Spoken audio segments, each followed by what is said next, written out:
now is Representative Slater. Thank you so much for your work on this campaign. Thank you everyone for taking the time to be here on this pretty hot day. I'd like to thank my colleague and Senator Harold Metz for his work, not only on this issue, but the Senate has kind of been like a role model for me as I came up there. Even being a young man growing up in Providence, when Senator Metz was a coach at Central, and so many people, he had such an important part in turning their lives around, so many young people. So it's really great for me to work with them on many of these issues. We worked on so many social justice issues over the years that I've been up there. I've been a representative in Rep District 10, which is Elmwood, Reservoir Triangle area in the west end of Providence, for about 11 years now.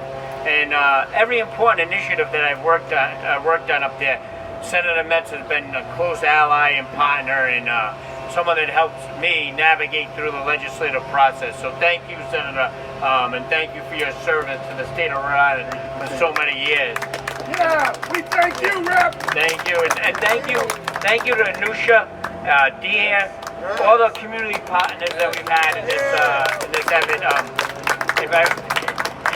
If I went down the list, I also see Anna Jane over there from the Recovery PAC, and everyone that's helped us out. John Prince, who's been there for so many years, so many initiatives.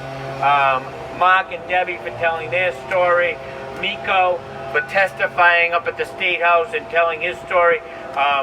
Just recently when we had the Judiciary Committee meeting and Miko testified, his story resonated with many of the folks that were in the Judiciary Committee, talking about how his experience was and how he's working right now at the Amos House and helping folks out, and a peer counselor, and getting those certificates and licenses so he can get paid what he's worth.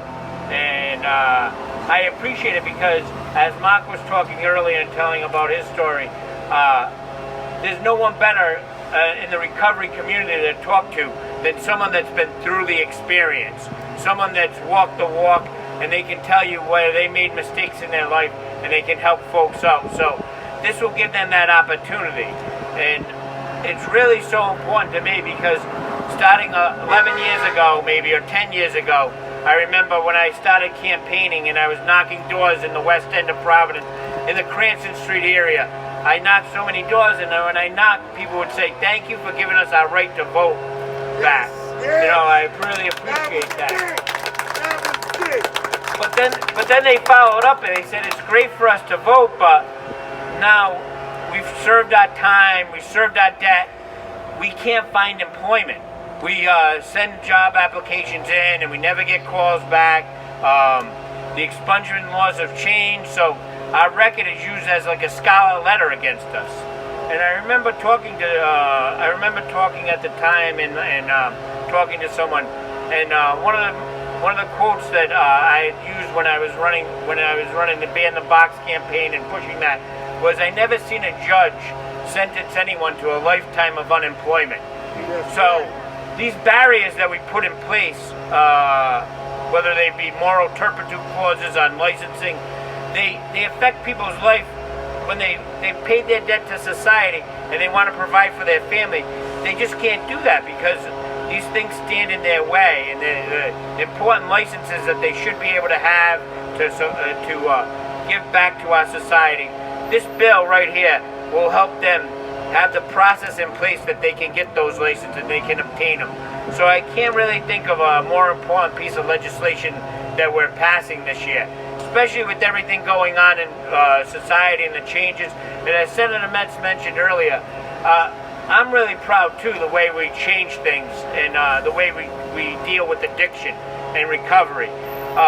It doesn't have to be this punitive thing. We recognize that it's an illness and people need the support, and people need to be able to, a major part of recovery is people's identity and how they identify themselves.